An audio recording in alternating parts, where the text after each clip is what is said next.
Assalamualaikum warahmatullahi wabarakatuh. Perkenalkan, kami dari kelompok 1 ingin menyampaikan materi bab 10 mengenai memandikan jenazah.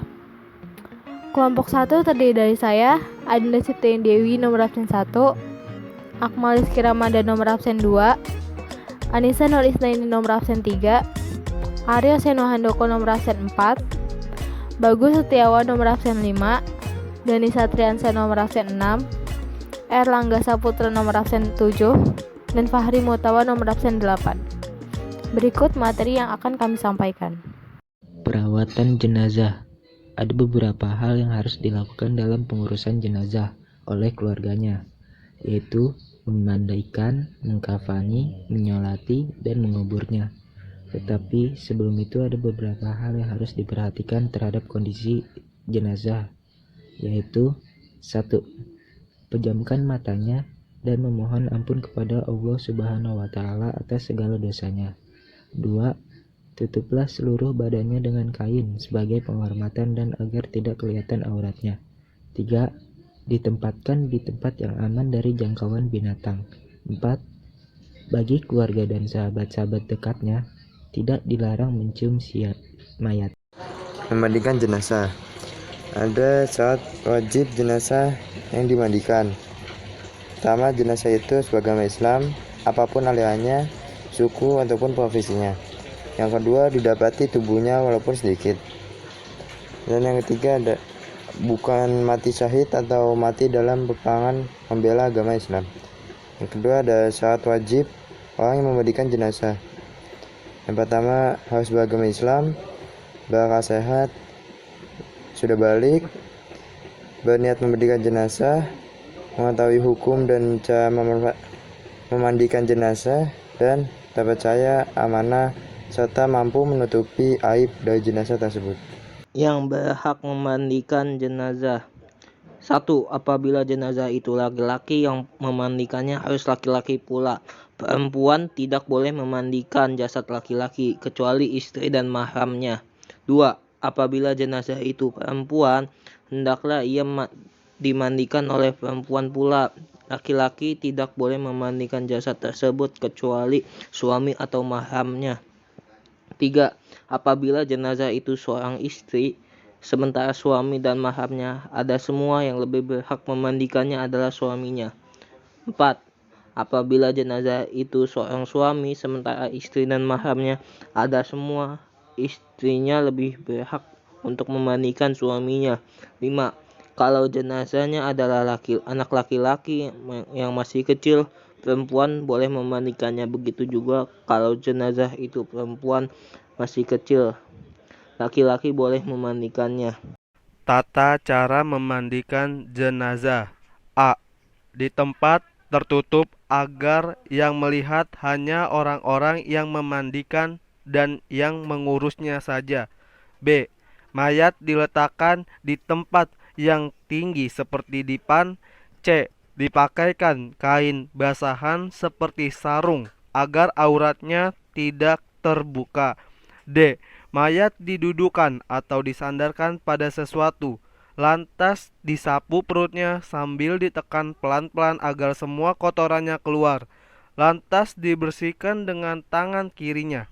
Dianjurkan mengenai sarung tangan. Dalam hal ini boleh memakai wangi-wangian agar tidak terganggu bau kotoran si mayat. E. Setelah itu hendaklah mengganti sarung tangan untuk membersihkan mulut dan gigi si mayat. F. Membersihkan semua kotoran dan najis. G. Mewudukan, setelah itu membasuh seluruh badannya. H. Disunahkan membasuh 3-5 kali. Mari kita simak video berikut ini. Jadi setelah saudara kita meninggal, pasti meninggal, maka yang pertama lakukan apa? Pertama, memejamkan matanya. Biasanya orang itu kan meninggal terbuka. Rasul mengatakan idza qubidur ruh tabi'ul basar. Orang udah cabut nyawanya, diikuti matanya, cabutnya kepala, akan begini. Dan mulutnya terbuka, maka langsung segera katukan. Beberapa saat, jangan langsung lepas sampai dia diam. Maka kadang-kadang kita sampai ketemu kan sampai diikat loh, karena nggak ditutup waktu meninggal. Terbuka itu akan diikat itu. Ya, terlambat. Langsung jadi langsung dikit pulang. Nah, setelah itu langsung ditutup. Tutup seluruh gini, tutup gini.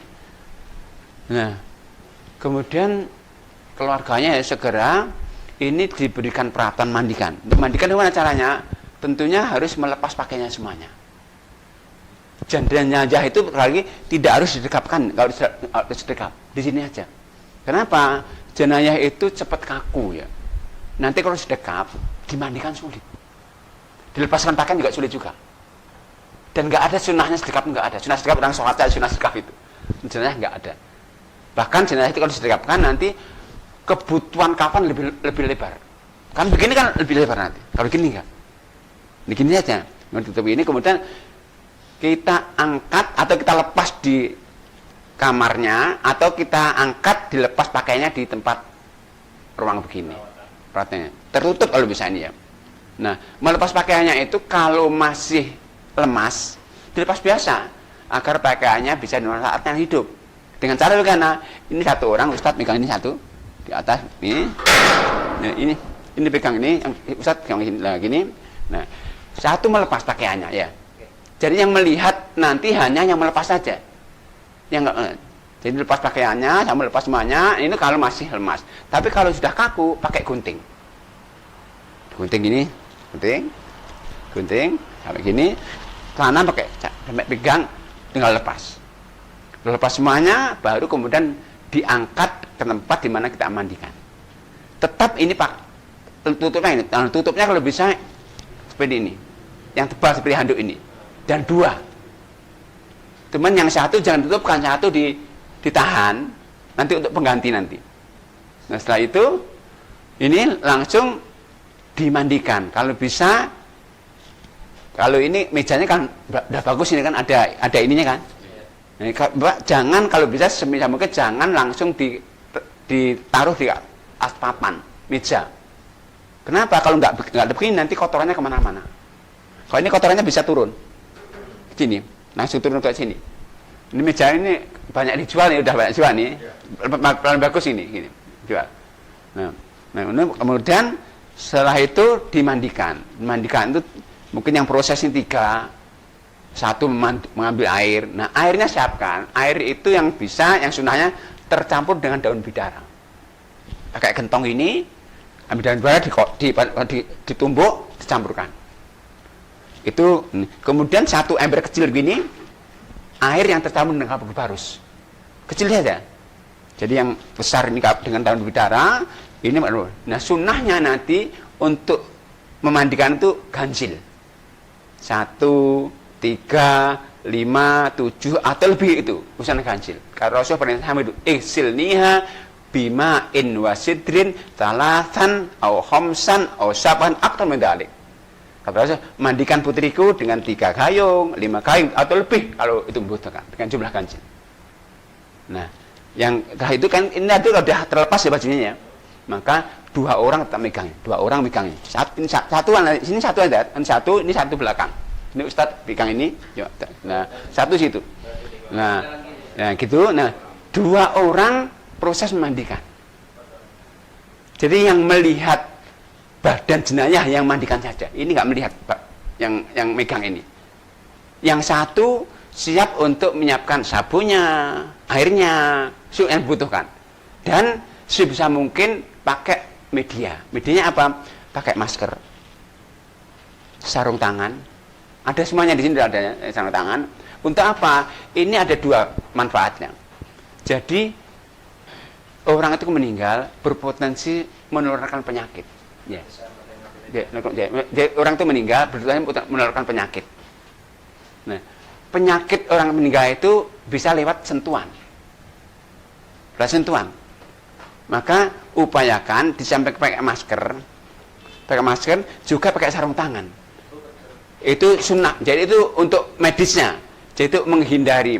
Jadi untuk menghindari penyakit tadi sekali lagi, pertama pakai sarung tangan, pakai masker.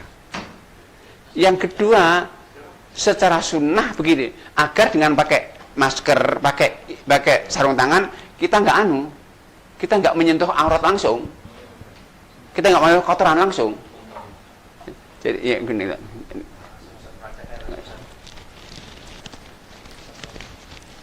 Ini. Jadi gini, ini untuk menghindari bau yang nggak enak, segala macam penyakit. Nah sama, ya kalau bisa bahkan pakai kacamata. Kacamata yang semua yang terlibat di sini. oh iya, Enggak. ini potensi penyakitnya banyak. Kita nggak tahu loh, apakah itu penyakit enggak tahu. Tapi kita kan husnudon, tapi cuman kita jaga-jaga waspada. Maka lo bisa di samping ini, ya samping ini. Satu kebutuhannya sarung tangan yang tipis sekali itu banyak di apotek tuh, ya sarung tangan. Kemudian yang ketiga kalau bisa kacamata. Kacamata seperti kacamata renang itu yang begitu yang wheel. Sebab apa ya? Cipratan kan bisa aja tuh masuk mata segala macam. Itu sekali lagi untuk menghindari secara medis dan secara sunnah begitu. Ini kemudian setelah itu setelah siap, kemudian kalau bisa pakai ini sarung tangan yang seperti ini. Nanti caranya makainya ada medisnya cara. Jadi cara ini kita nggak boleh pegang ini. Jadi caranya ada, kita ada teknisnya caranya. Nah kemudian itu kalau ada waslap ya, waslap itu apa? Untuk kotoran-kotoran. Nah ini juga ada ini Bapak. Nah ini juga pakai selemek. Ya nggak apa-apa Pak, nggak apa-apa. Selemek juga bisa, selemek. Nah kemudian setelah itu gini, okay. Setelah itu apa lakukan? Satu orang nanti ini pakai sarung tangan, kemudian pakai waslap yang sudah dibasahi, dibersihkan kotoran-kotoran jenayah. Apa kotoran jenayah itu ya kita ambil ya jenayah mulai dari matanya, mungkin kotoran matanya sampai kotoran nanti sampai. Nah ketika udah kepalanya udah bersih kotoran. Ini kalau bisa masih lemas agak dudukkan begini. Dudukkan begini untuk ditekan. Dikit-dikit. Agar kotorannya keluar. Ini langsung jatuh ke sini bawah kotorannya. Ini kalau orang sakitnya nggak di rumah saya nggak diinfus banyak kotorannya. Oh diinfus lama nggak keluar kotoran. Nah kadang-kadang orang sakit mendadak itu kan banyak kotorannya. Maka ditekan dikit. Kemudian setelah kita yakin bersih, maka agak diginikan dibersihkan. Ini kan ini kan pakai waslap ini, pakai dibersihkan tuburnya. Saya berikan kita alirkan bersih, ambil kapas, masukkan ke tuburnya, kapas. Gini rapat lagi. Kenapa? Ini nggak bersih sekali, masih ada kotorannya. Sehingga kalau nggak ditutup gini nanti gerak gini keluar lagi nanti, keluar lagi dia. Karena ini udah nggak berfungsi kan, itu udah terbuka sama sekali, maka gerak gini keluar lagi, keluar. Maka setelah kita yakin bersih, kita tutup dengan kapas, kalau itu plaster aja nggak apa-apa tuburnya. Ini berarti sudah bersih kan kotoran, sudah bersih. Kemudian berikutnya diwudukan. Wudukan yang rukunnya aja, yaitu wajahnya. Ini basah gimana? Jangan basah. Wajahnya. Kemudian yang kanan, zaman sampai siku, kiri, usap kepalanya, kemudian kakinya. Satu kali cukup. Iya digerujuk aja, digosok dengan digosok dengan. Setelah itu dan wudukan baru mulai menyiram. Mulai dari kepalanya, jadi ambil satu mulai dihitung ini, ya satu.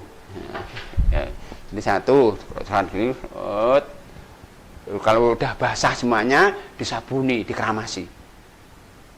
Setelah itu diiringkan ke kanan. Untuk apa? Untuk menggosok yang sini, bawah, belakang. Samping kan? Samping, kemudian dibersihkan lagi dengan sabun. Ya. Setelah itu baru miring ke kiri. Sama. Disiram lagi. Disabun lagi. Setelah itu udah, berarti kan ini udah tersabuni semua ya. Baru kemudian dibilasi sabun-sabunnya. Dihitung lagi tadi berapa tadi, kalau tadi 5, 6, 7 sampai bersih semuanya. Jadi udah sabunnya hilang semua bersih. Ini tadi tertutup loh ya. Tutup ya. Nah setelah bersih ini langsung dihandukkan. Dihandukkan nih. Kain enggak, kain yang tadi kan belum basah ini kan diangkat gini kan. Dihandukkan. Ini kan kain handuk ini. Handukkan, lalu bersih, dihandukkan, dibasahkan, ambil handuk yang kedua. Jadi diambil, anggap dari kain ihram yang kedua, bentangkan di atasnya. Dianggap kain ihram, bentangkan di atasnya. Nah, kemudian yang basah diambil. Ini basah kan? Diambil. Basah, diambil. Ini udah basah, ini diambil. Nah, berarti ini sudah bersih dengan penutup kering. Ya, sudah selesai kan? Tinggal bawa ke tempat di mana ada tim yang menyiapkan kafan. Hukum dengan memandikan jenazah. Dalam Islam, hukum memandikan jenazah adalah fardu kifayah, dengan keluarga mendapat prioritas utama. Fardu kifayah adalah apabila satu orang yang sudah melaksanakannya, maka kewajiban yang lain gugur. Dan ini hadisnya. Uksiluhu bima'i wasidri wa kafanuhu fi saubaihi wala tuhammiru ra'asahu fa innallaha laba'asuhu yaumal qiyamah mu'labi. Artinya, mandikanlah dirinya dengan air dan daun bidara, serta kafanilah dengan kedua lembar pakaiannya, dan jangan kalian tutup kepalanya, karena sesungguhnya Allah akan membangkitkannya pada hari kiamat dalam keadaan bertalbiyah. Jenazah yang wajib dimandikan. Ada 4 golongan jenazah yang wajib dimandikan untuk membersihkan najis dan kotoran sebelum dikuburkan. Golongan tersebut adalah jenazah muslim atau muslimah. Ada tubuhnya, tidak kategori mati syahid, dan bukan bayi yang meninggal karena keguguran. Namun jika janin yang meninggal telah berusia lebih dari 4 bulan, wajib dimandikan, dibungkus kain kafan, dan disolatkan. Jenazah yang tidak wajib dimandikan. Jenazah yang meninggal dalam kondisi berperang di jalan Allah Subhanahu wa Ta'ala tidak perlu dimandikan sebelum dikubur. Jenazah mereka yang terbunuh atau syahid marakah bisa langsung dikuburkan meski ada bercak darahnya. Pertanyaan dari kelompok 2. Pertanyaan pertama. Sebutkan 4 hal yang harus diperhatikan terhadap kondisi jenazah. Jawabannya yang pertama, pejamkan mata dan memohon ampun kepada Allah Subhanahu wa Ta'ala atas dosanya. Yang kedua, tutuplah seluruh badannya dengan kain sebagai penghormatan dan agar tidak kelihatan auratnya. Yang ketiga, tempatkan di tempat yang aman dari jangkauan binatang. Yang keempat, baik keluarga dan sahabat-sahabat dekatnya tidak dilarang mencium si mayat. Pertanyaan kedua, apa saja syarat wajib memandikan jenazah? Jawabannya yaitu yang pertama, jenazah itu harus orang Islam. Apapun aliran, mazhab, ras, suku, dan profesinya. Yang kedua, didapati tubuhnya walaupun sedikit. Yang ketiga, bukan mati syahid. Pertanyaan ketiga, siapa saja yang berhak memandikan jenazah? Jawabannya yang pertama, apabila jenazah itu laki-laki, yang memandikannya harus laki-laki pula. Perempuan tidak boleh memandikan jasad laki-laki kecuali istri dan mahramnya. Yang kedua, apabila jenazah itu perempuan, hendaknya ia dimandikan oleh perempuan pula. Laki-laki tidak boleh memandikan jasad tersebut kecuali suami atau mahramnya. Yang ketiga, apabila jenazah itu seorang istri, sementara suami dan mahramnya ada semua, yang lebih berhak memandikannya adalah suaminya. Yang keempat, apabila jenazah itu seorang suami, sementara istri dan mahramnya ada semua, istrinya lebih berhak untuk memandikan suaminya. Dan yang terakhir, kalau jenazah adalah anak laki-laki masih kecil, perempuan boleh memandikannya. Begitu juga kalau jenazah anak perempuan masih kecil, laki-laki boleh memandikannya. Pertanyaan berikutnya, sebutkan golongan jenazah yang wajib dimandikan. Yang pertama, jenazah muslim dan muslimah. Yang kedua, ada tubuhnya. Yang ketiga, tidak kategori mati syahid. Yang keempat, bukan bayi yang meninggal karena keguguran. Namun, jika janin yang meninggal telah berusia lebih dari 4 bulan, wajib dimandikan, dibungkus kafan, dan disalatkan. Pertanyaan keempat, hukum memandikan jenazah adalah fardu kifayah. Apa yang dimaksud dengan fardu kifayah? Fardu kifayah adalah apabila satu orang sudah melaksanakannya, maka kewajiban yang lain gugur. Sekian dari kelompok kami, kurang lebihnya mohon maaf. Wassalamualaikum warahmatullahi wabarakatuh.